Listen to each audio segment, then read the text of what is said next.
Wrist sledgehammer curls. Flex the tricep, so there's no action at the bicep. Curl up and squeeze.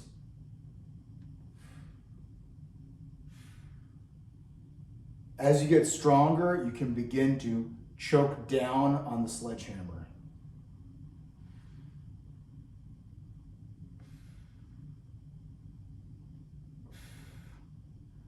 This cadence that I'm doing right now would be an example of a 1 up, 1 hold, 1 down, 0 in the bottom cadence. Or that would be written 1-0-1-1 in your program.